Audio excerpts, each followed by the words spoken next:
A terrified 13-year-old runs barefoot through a truck stop parking lot, desperate for help as violence erupts in her home. When she throws herself at the feet of 50 Hells Angels bikers, no one expected what these feared outlaws would do next.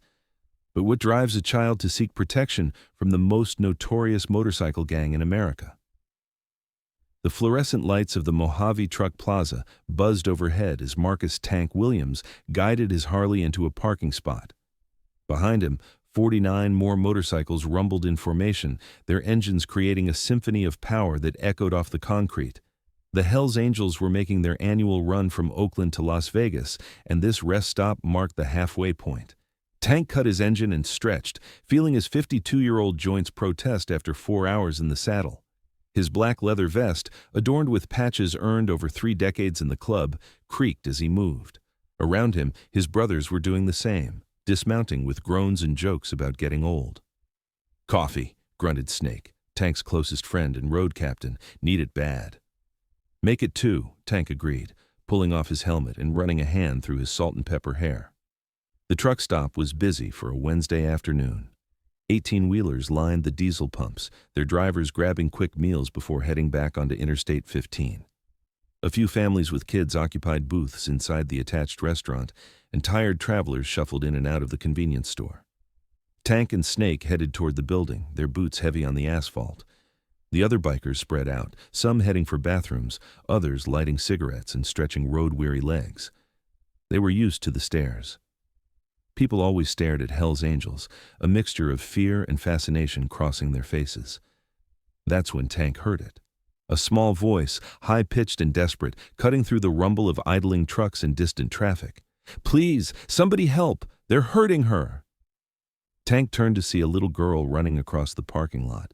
She was maybe 12 or 13 years old, black, with her hair in 2 braids that had come partially undone. She wore pink pajama pants and a white tank top, both dirty. No shoes. Her feet were bleeding, leaving small red marks on the hot pavement. She ran straight toward the cluster of bikers, not away from them like most kids would. Tears streamed down her face and her chest heaved with panicked breaths. "They're beating my mama," she screamed, her voice raw. "Please, somebody, they're gonna kill her." The girl reached Tank and grabbed onto his vest with both hands, looking up at him with wide, terrified eyes.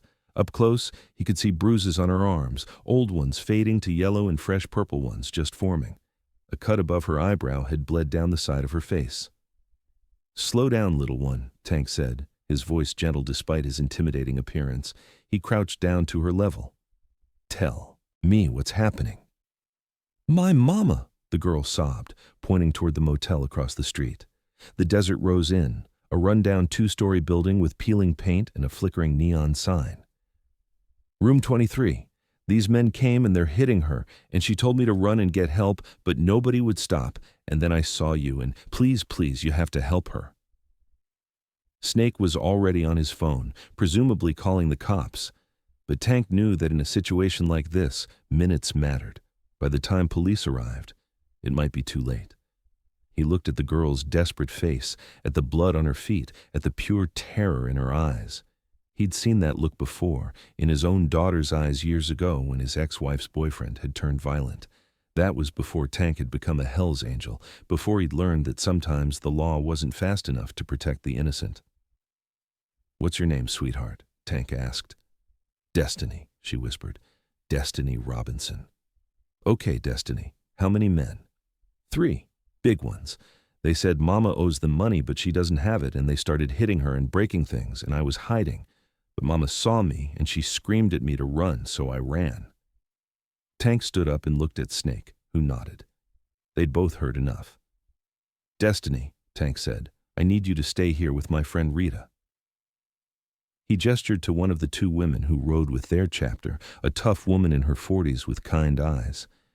"She's going to keep you safe. Can you do that for me?" Destiny looked uncertain, but Rita approached and held out her hand. "Come on, baby, let's get those feet cleaned up." Tank turned to the rest of his brothers. Nearly 50 Hells Angels stood in the parking lot, all of them watching the scene unfold. He didn't need to say much. "Room 23, Desert Rose," Tank called out. 3 men beating a woman. Cops are on their way, but we're closer." There was no debate, no discussion. Within seconds, the bikers were moving as one unit across the street. Cars stopped abruptly as the wave of leather and denim crossed the road, drivers' eyes wide at the sight. Tank led the way up the concrete stairs to the second floor of the motel. The sound of crashing and a woman's screams guided them to the right room. The door was partially open, hanging off one hinge. What Tank saw through that doorway made his blood boil. A black woman, probably in her early 30s, was on the floor between two beds.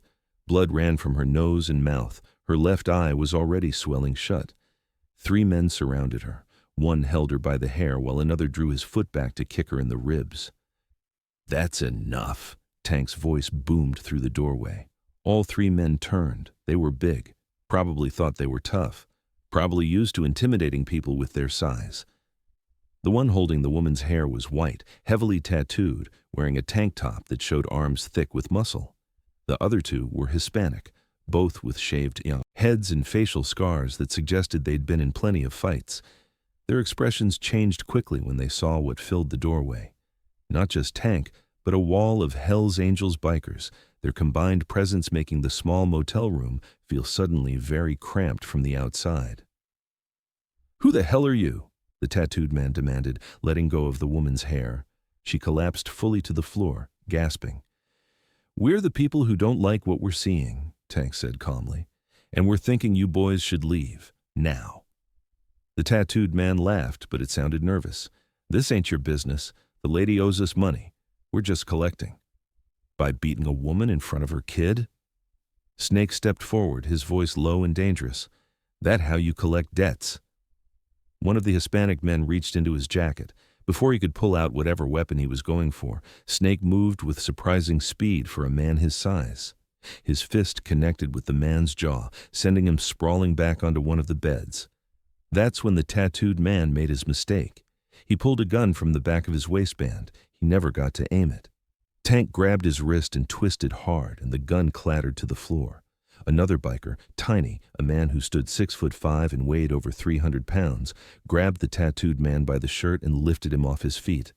"You pulled a gun," Tiny said, his voice rumbling like distant thunder. "Bad choice." The third man tried to run, but the doorway was blocked by bikers. He bounced off Bull's chest and fell backward, landing hard on the cheap carpeting. In less than 30 seconds, all 3 men were subdued, held by bikers while others checked on the woman. Tank knelt beside her, careful not to touch her, but letting her see his face. "Ma'am, I'm Tank. Your daughter Destiny, she's safe. She came and got us. The police are on their way." The woman's good eye focused on him. "My baby," she whispered. "Is she hurt?" "Nothing serious. Cut her feet running across the parking lot, but she's being taken care of." "What's your name?" "Kendra. Kendra Robinson." She tried to sit up and winced, clutching her ribs. "Easy now," Tank said. "You might have broken ribs. Just stay still." Sirens wailed in the distance, growing closer. Tank looked at the 3 men being held by his brothers. They'd stopped struggling, realizing the futility of fighting 50 against 3. "Why'd they come after you?" Tank asked Kendra. She closed her eyes, tears mixing with the blood on her face. "My ex-boyfriend. He borrowed money from some bad people, told them we were still together. When they couldn't find him, they came looking for me. Said I had to pay his debt, $30,000. She laughed bitterly, then coughed. "I work 2 jobs and barely make rent. I don't have that kind of money." The tattooed man tried to speak, but Tiny shook him once, hard enough to rattle his teeth. "You shut your mouth." Police cars flooded into the parking lot, followed by an ambulance. Officers rushed up the stairs, hands on their weapons, not sure what they were walking into. Tank stood slowly, hands visible. "Officers, we're the ones who called this in. These 3 men were beating this woman when we arrived. We subdued them until you could get here."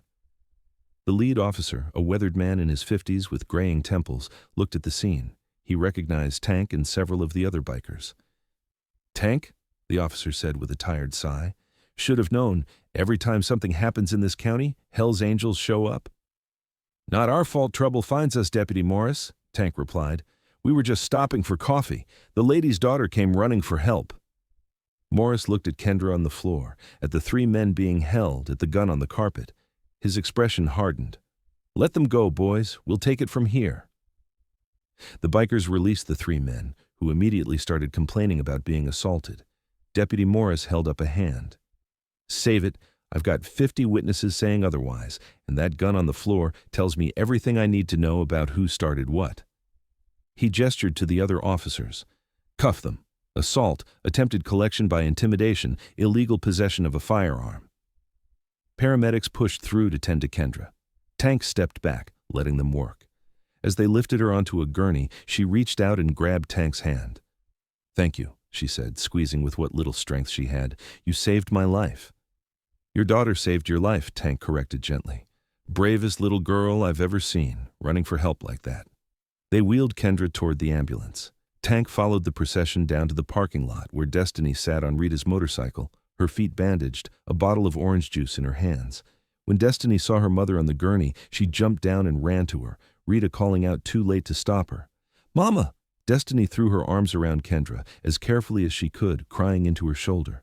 Kendra wrapped one arm around her daughter, whispering soothing words despite her own pain. Tank watched, feeling a tightness in his chest. He thought about his own daughter, grown now and in college, safe and happy. He thought about all the kids who weren't safe, who had to be brave when they should just be allowed to be children. Deputy Morris approached, notepad in hand. "Need statements from you all." "You'll get them," Tank promised. "But first, Deputy, what's going to happen to them?" He nodded toward Kendra and Destiny. Morris sighed. "Hospital for her, probably overnight. The girl will go to Child Protective Services until her mother is released." "No." The word came out harder than Tank intended. He softened his tone. "No, Deputy. That little girl has been through enough. She doesn't need to go into the system, even for a night." "What are you suggesting, Tank?" "I'm suggesting she stays with people who care. My wife runs a women's shelter 2 towns over. We've got proper licenses, background checks, the whole deal. Let Destiny stay there until her mom gets out of the hospital." Morris considered this, looking at Destiny clinging to her mother. "I'd need permission from the mother and approval from a social worker." Tank walked over to the ambulance where they were preparing to load Kendra.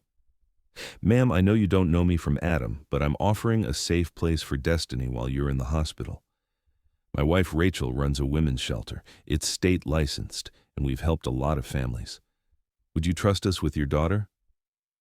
Kendra looked at Tank, at the Hell's Angels gathered in the parking lot, at her daughter's tear-stained face. Tank could see her struggling with the decision, weighing trust against fear, against desperation. "Why?" Kendra asked. "Why would you do this for us?" Tank thought about his answer carefully. "Because when I was a kid, I watched my dad beat my mom and nobody helped. No neighbors, no friends, nobody. I swore when I grew up, I'd never walk past someone who needed help.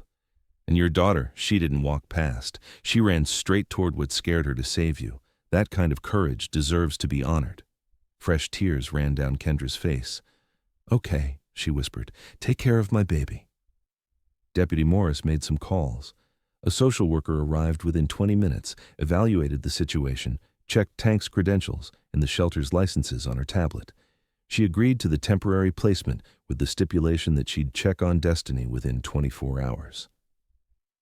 As the ambulance pulled away with Kendra, Tank knelt down beside Destiny again. "Your mom is going to be okay," he told her. "The doctors are going to fix her up. And you're going to stay with my wife Rachel at a nice place where you'll be safe.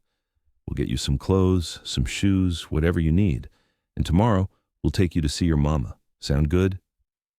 Destiny nodded, but she looked exhausted and scared. Rita volunteered to ride in the support van with Destiny rather than on her bike. Tank called his wife to explain the situation. Rachel, bless her heart, didn't even hesitate. "Bring her home," Rachel said simply. "I'll have a room ready." The bikers stayed at the truck stop for another 2 hours, giving statements to the police. By the time they were cleared to leave, the sun was setting, painting the desert sky in shades of orange and purple. They rode in formation to Tank's house, a modest ranch-style home on 5 acres outside of Barstow.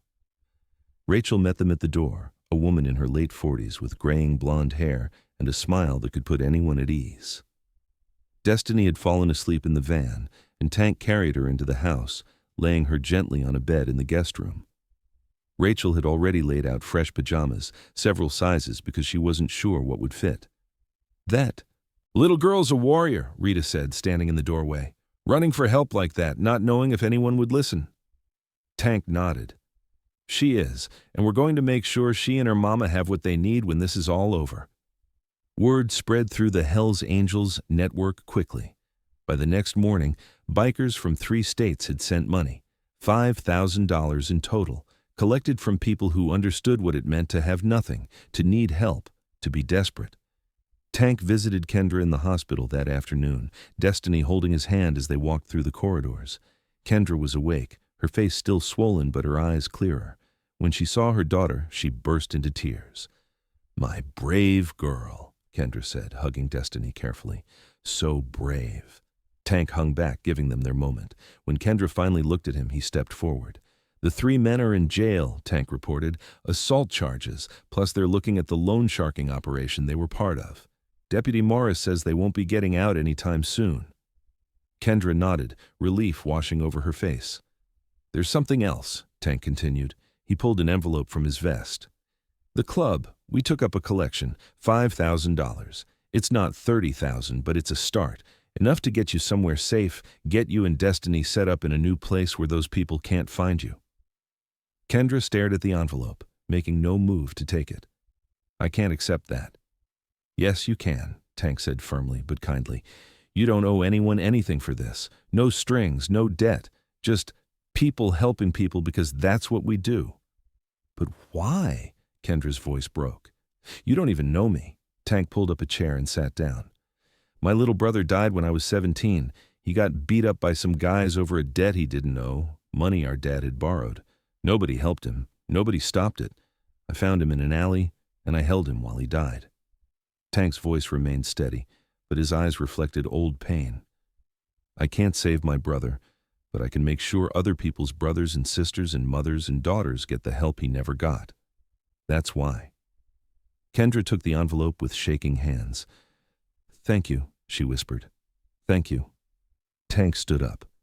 "Rachel runs that women's shelter I mentioned. She's got resources, connections to get you job training, housing assistance, legal help if you need to disappear completely. You don't have to figure this out alone." Over the next 2 weeks, the Hells Angels became an unexpected part of Kendra and Destiny's lives. Bikers stopped by the hospital with flowers and magazines. Someone donated a used car in good condition. Rita helped Kendra find an apartment in Arizona, far from the people looking for money she didn't owe.